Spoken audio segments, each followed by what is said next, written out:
ভাই একটু উঠে দাঁড়ান। ও, তো অনেক কষ্ট। হ্যাঁ, জিমে ব্যায়াম করতে যেয়ে আমার হঠাৎ করে শোল্ডার ইনজুরি হয়ে যায়। কি হলো? কোমর থেকে ঠ্যাং অবস্থা থাকতো, পা হয়ে গেছিল একেবারে। হ্যাঁ অবস্থা গেছিল। আপনার কি অবস্থা ছিল বলেন তো ভাই? যেহেতু আমার মাজার সমস্যা ছিল, হুম। মাজা একদিকে বেঁকিয়ে গিয়েছিল। বেঁকিয়ে যাওয়ার কারণে আমি সঠিকভাবে চলতে পারছিলাম না। মানে কেউ যদি ধরে নিয়ে আসতো সেক্ষেত্রে আমি চলাফেরা করতে পারতাম, তাছাড়া উঠতেও পারতাম না, আবার চলাফেরা করতাম। আপনি যখন আসছিলেন সবাই ধরে নিয়ে আসছিল আপনাকে? জি হ্যাঁ। আচ্ছা, সে বুঝতে পারতো না যে তার পা, তাই না? জি সে বুঝতে পারতো না। 5 দিন আগে আমাদের এখানে আসে, কোমর থেকে টোটাল পাটা অবশ হয়ে গেছিল। জি জি প্রস্রাব ধরে রাখতে পারছিলেন? জি না। আর আপনি দাঁড়া থাকতে পারতেন? দাঁড়া থাকতে না, কেউ ধরে রাখলে আমি দাঁড়া থাকতে পারতাম। আমরা তাকে মেডিকেল ওজন এবং ওস্টিওপ্যাথিক এবং কার্পেটিক অ্যাডজাস্টমেন্ট করে তার বর্তমানে একটি স্ট্যাবল পজিশনে নিয়ে আসা গেছে। যন্ত্রণাটা অনেকটা কমেছে। জি জি যন্ত্রণা যা সিভিয়ার যন্ত্রণা ছিল। বর্তমানে আমাদের এখানে কয়দিন চিকিৎসা নিচ্ছেন? 5 দিন। 5 দিন। 5 দিনের মধ্যে আপনি মোটামুটি এখন একটু দাঁড়া থাকতে পারেন। আমি তারপরে হ্যাঁ দাঁড়া থাকতে পারছিলাম। এখন আপনার ব্যথাটা কেমন ছিল? ব্যথাটাও অত্যন্ত বেশি ছিল, এখন ব্যথাটা অনেক হালকা হয়ে গেছে। হালকা হয়েছে, পাটা একটু হালকা হয়েছে, পায়ের হ্যাঁ। অবস্থা গেছে, পায়ের অবস্থা সবই গেছে, অনেক কমে গেছে। অনেকটা কমে গেছে। কমে গেছে। আচ্ছা, ভালো হতে পারে। জি, কোন পাটা ভাই? আমার এই পাটা টোটাল ডান পাটা কি অবশ্যই হয়েছিল? অবশ্য অবশ্য ভাব হতো, মানে ঝিঝি ধরা অবশ্যই। এই কারণে আমি হাঁটলে বুঝতে পারতাম না, পায়ে ভর দিয়ে আমি রাখতে পারতাম না ব্যথার কারণে। 6 মাস যাবত ওষুধ খেয়েছি, ডাক্তার 4-5টা ডাক্তার দেখাইছি, তারপরেও আমার কোনো সুফল নাই। যতদিন ওষুধ, হ্যাঁ সার্জারি তো মাস্ট বি, যে কোনো ডাক্তারকে গেলে একবার সে দেখবে, পরের বার অপারেশন পরে পরের বার বলবে ঠিক আছে আপনি অপারেশন করেন।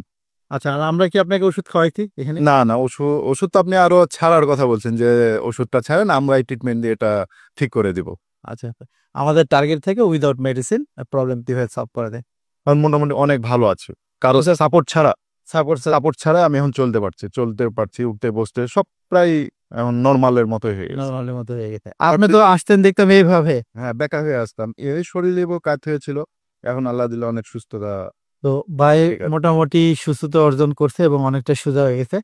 আমার অভিজ্ঞতা যে যাদের এই ধরনের প্রবলেম, অবশ্যই তারা একবার হলেও তার চেম্বারে আসুন, এসে দেখুন যে আসলে কি ধরনের ট্রিটমেন্ট দিচ্ছে। আর ইনজুরি হয়ে যাওয়ার পর মোটামুটি আমি 1 বছর ব্যায়াম করতে পারিনি। এখন ভাইয়াদের এখানে এসে ভাই এই 1 বছর কি করছেন? ট্রিটমেন্ট কি?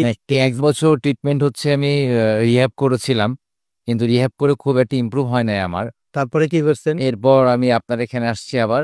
এসে রিহ্যাব করার আগে কি কি ট্রিটমেন্ট করছেন? রিহ্যাব করার আগে আমি পিআরপি নিয়েছিলাম। ইনজেকশন নিয়েছেন? হ্যাঁ, ঢাকাতে পিআরপি ইনজেকশন নিয়েছি। আচ্ছা, তারপর ব্যথাটা কিছুটা কমেছিল। এরপরে যখন আমি আবার ব্যায়াম শুরু করি তখন আবার আমার পেনটা ফিরে আসে। পেনটা ফিরে আসে। তো এরপর আপনাদের এখানে আসা এবং এখানে ট্রিটমেন্ট করার পর এখন আলহামদুলিল্লাহ অনেক ভালো লাগছে। তার শক্তি পাচ্ছিলাম না, তাই না ভাই? এদিকে মাসেল পাওয়ার ছিল +2 এরকম, 2 বা 3, বাট এখন আমরা পাচ্ছি 5 ফুললি পাচ্ছি, তাই না? এই উপরে দেখি উপরে দিকে দিলেন। হ্যাঁ, পেন না, নো পেন। সাইডে নো পেন। তো আমাদের এখানকার ট্রিটমেন্টটা আপনার কেমন লাগলো বা কি? আমার কাছে ভালো লেগেছে এবং আমি আবার জিমে যে স্টুডেন্টগুলো যে প্রবলেমগুলো ফেস করে আমি তাদেরকে এখানে রেফার করবো ইনশাআল্লাহ। ওকে, থ্যাংক ইউ। তো সকলকে ধন্যবাদ। এই ধরনের কোনো ইনজুরি বা এই ধরনের কোনো প্রবলেম হলে আমাদের সাথে যোগাযোগ করতে পারেন। আশা করি আমরা একটা সমাধান দিতে পারবো। থ্যাংক ইউ সকলকে। আসসালামু আলাইকুম। থ্যাংক ইউ দাদা।